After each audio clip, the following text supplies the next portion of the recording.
Hello and welcome to the Say Yes Movement podcast with Heather and John, where we help you with your professional and personal growth, helping you say yes to all the scary stuff. Hey Heather, how are you today? Ooh, laughter is contagious Oh this morning man. already, John. I love this. I love this. Happy Friday and happy Friday to all of our listeners.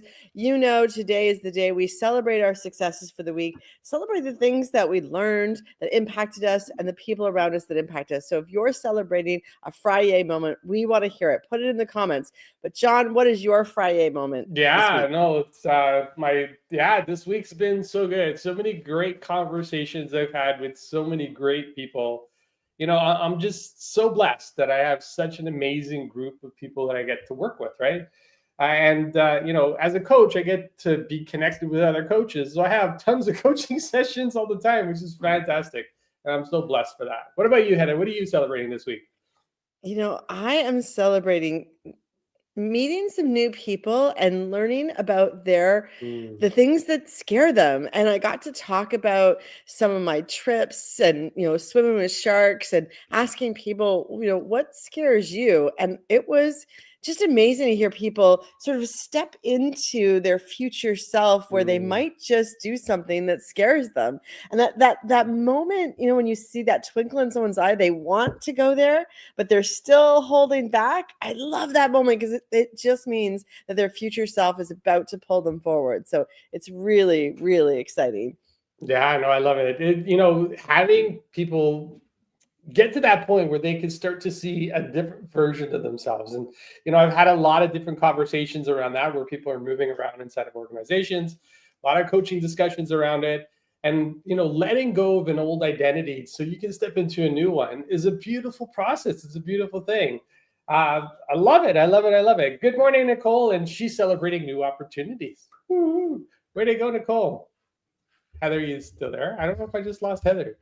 Hey, good morning. We'll give her a second. Heather. All right. I'm here, but I cannot see you if you can hear me. Yeah, I can hear you. We're good. We're good. We'll just keep going Okay, here. we'll keep going. We'll figure this out. Yep. All right. So you said you wanted to talk about something important before we got on the show today. There was a topic that was just kind of burning up for you today. What was There, that? there absolutely is. And, the topic that I wanted to talk about is words matter. And this Mm. week, there's been some moments where people have used words that really evoked an emotion in me. Some presenters that I saw that was like, wow, like I really feel connected to the words that are being said, but also some words that I was like, I think I would have chosen some new words. So I want to talk about, how we use words and then how they show up. And then the other thing I want to tell you, John, is last week we talked about our word of the year. And when we Mm. talked about our word of the year, we talked about the word bold, and being Mm. bold showed up for me all week, which was so cool. I love it. I love it. It's such a great word. And actually, I just brought up my cup because this is the word for 2024. And ooh, okay, we just lost Heather there for a second. The power of words is so important, and Heather made a great point. Words do have meaning, they have power, they change how we show up, it changes the people around us. The one thing I was sharing with Heather before we hopped on this call today was this week I was working out and I was wearing a Lululemon shirt. And what I love about them, what they do is into their clothing, they integrate their words. They integrate words right into the seams of their clothes. And he says, this one here in particular says you can't score without goals. And I love that you can bring the power of words even into your everyday. Heather, welcome back. Thank you, John. I love that you were showing your laundry. This is fantastic. I leave for 30 seconds and you're showing us your laundry. I hope it was the clean laundry. But, this is so important. We talk about affirmations, we talk about the word of the year. We talk about how we use words to evoke an emotion. And I shared before, Mike Pinball Clemens came and presented to us. Mm, It was amazing. And he used his voice as a communication tool that was just fantastic. He went from high, almost yelling notes to low whispers to mm, really make an impact. And there was one person that he sat beside after the event or during the event, and I said, "How did that feel?" And he goes, "I think my life has changed." And Wow. just think about that. Just someone's presence can change how you feel about yourself, can evoke emotion, it can evoke confidence, and that can help someone else be the best version of themselves. And we all have this gift that we can give, and yet we hold it back. Mm. Yeah, sometimes it's the little things that we say, right? Mm. It's in those moments where and what I love about pinball and what he does in terms of his language, it's always about positivity, it's about encouragement, it's about support. And even though he's had his own struggles in terms of what he's done throughout his career, the one thing that stands out is it's that there's always a lesson, there's always something to take away, there's always something that you can bring forward. And that is the power of also sharing our stories. Those words, they change the people around us. Like I shared my laundry with all of you guys just to kind of share a thought, because it's the little things that we do, it's the little things that really make that big impact.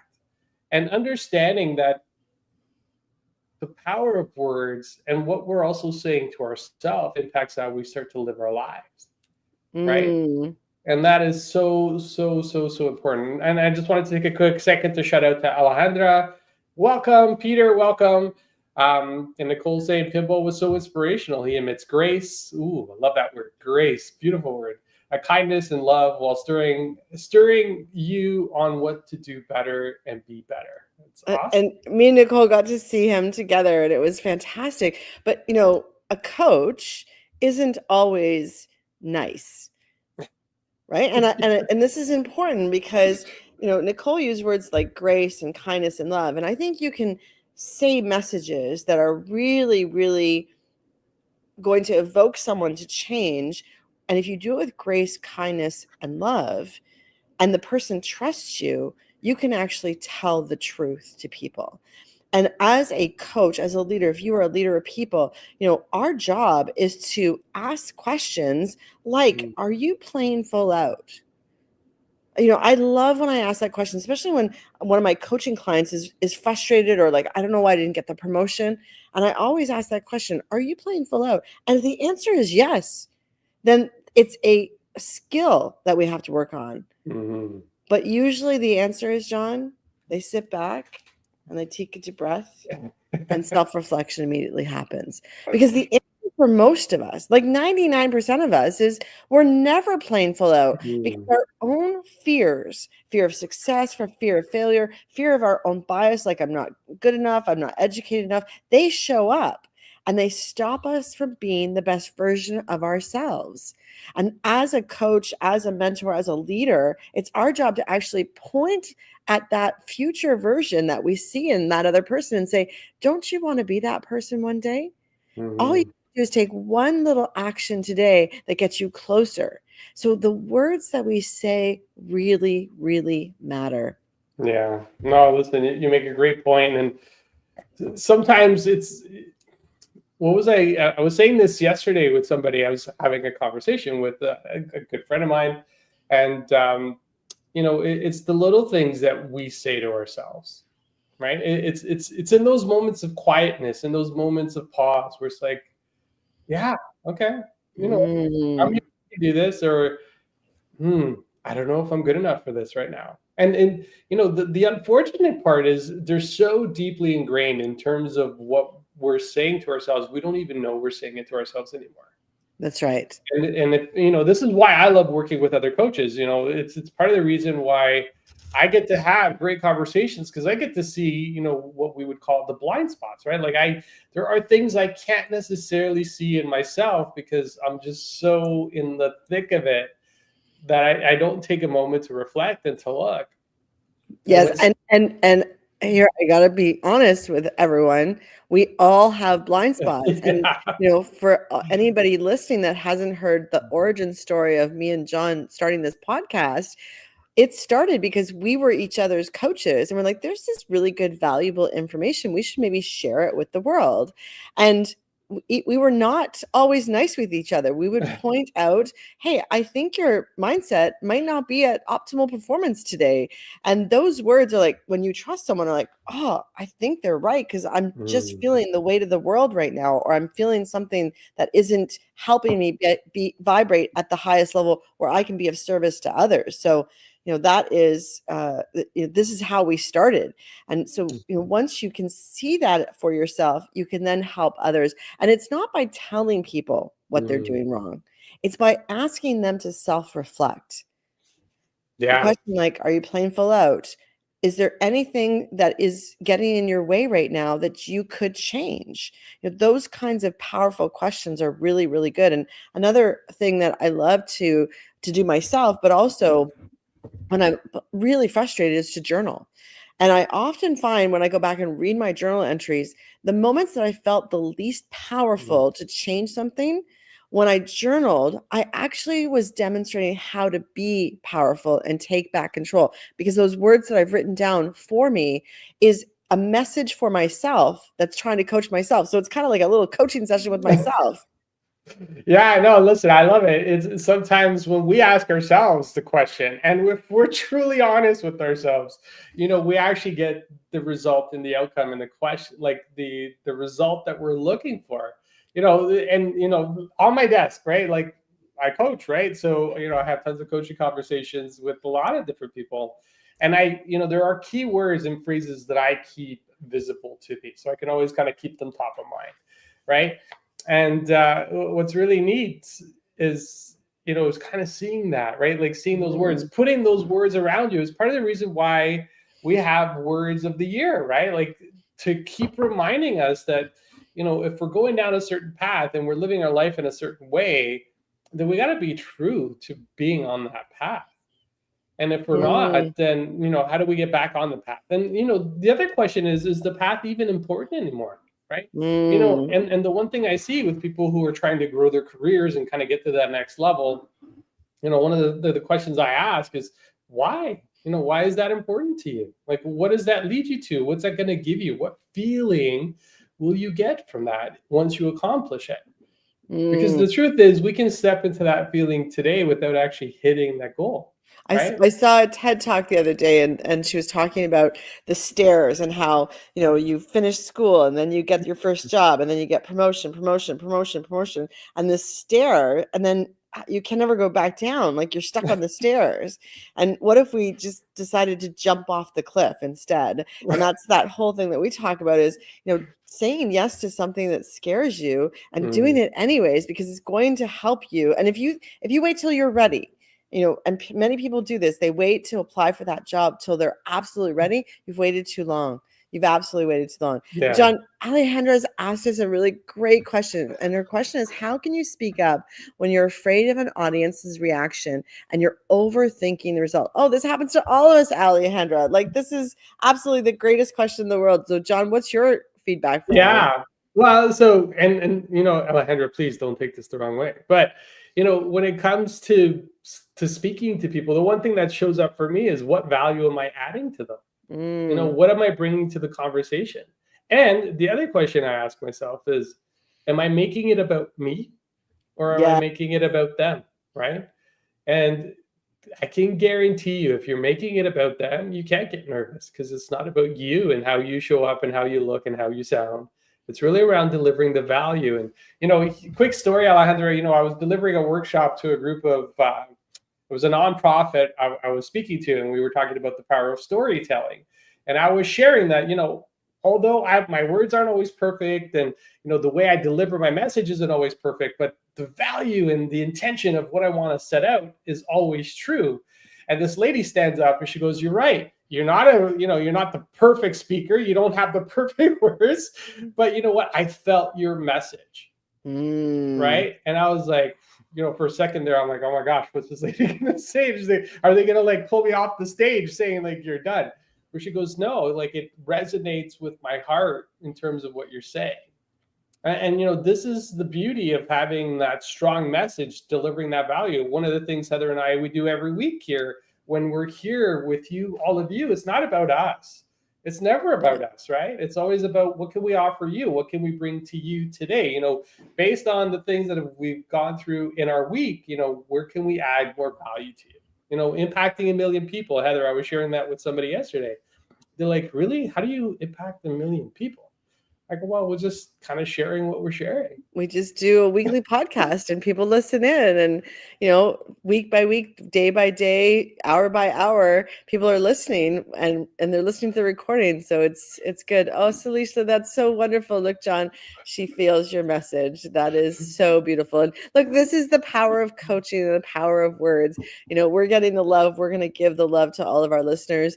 And we feel it. We feel all of you out there as well. But just so you know, we don't know who's listening unless you actually comment. So if today on the topic of words matter, you want to put a comment, and we'd love to hear from you, all of you. And I'm going to double down, Alejandra, on what John said. When we make it about ourselves, then our ego is actually the one that's getting in the way, and our ego is holding us back because we don't want to look stupid. We don't want to say something that's wrong. And that is going to hold you back in your career and your ability to contribute at the highest level. So when you make it about the other person or the other group, and oftentimes when I'm coaching people to speak on stage or even up in meetings, what I'll say to them is, before you go into that moment, before you walk into the room that situation is going to make you nervous about, what you want to say to yourself as you're stepping in is, I am so happy to be here. Then you take your next step and you say, I have amazing information to share today. And then you take one more step and I can't wait to contribute. And those 3 sentences help you get out of your own fear and stand in an opportunity, and you've created an opening or an opportunity for you to contribute and be part of the process and part of the solution. So that's another way to present without fear, or to help the fear subside a little bit. Yeah. No, listen, I love that. It's so true. Having that mantra, and, one of the things that we share, we talk about, is doing the power pose before you get in. Something we learned from Amy Cuddy from the book Presence, putting yourself in the mental state through physical state, which is fantastic, right? Like, so simple. And here's one more add. I just wanted just a little addition to that. When you're going into these conversations, especially when you're speaking to senior people inside the organization, strip away the titles and just think about their names, right? So, one of the conversations I was having is, this my coachee that I was working with, they get really nervous because of the titles that are in their room. And I'm like, but what's their name? And, oh, it's Tony, it's Joe, it's, Valerie, it's Monica, whatever their name. Think about them as people, right? Like, we get so hung up. And I listen, in my career too, I got really nervous when I was presenting and asking for money for projects.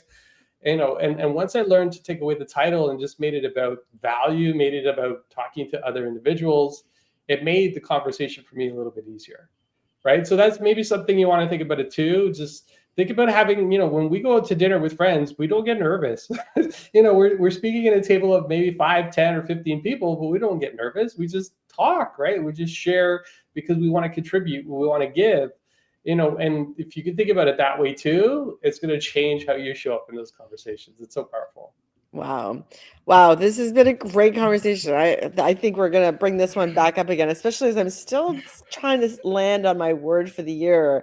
Believe is still resonating. Bold stood up. Bountiful came up today in my head as we were talking. I'm like, maybe there's a 3B session, but for those of you that are thinking about your 2025, me and John have a process where you pick a word that anchors everything around you. So that if a word came up for you as we've been talking today, write it down, because this is a really powerful exercise. But your call to action today, the thing that you can do most is, ask yourself, what words are you going to use to give love to yourself and those around you?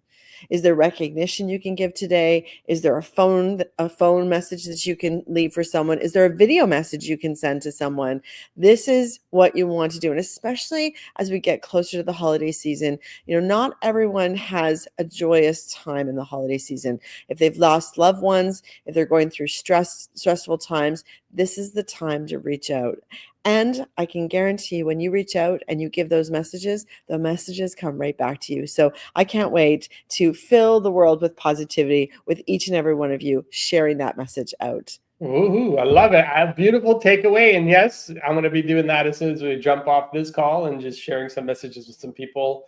It's such an easy thing to do and it costs nothing. So please take 5 to 10 minutes today and just get it done. Well, thank you everybody for listening in to this episode of the Say Yes Movement podcast. Just remember, when you shift your mindset, you shift your life. Wishing you all a great one. Talk to you all later.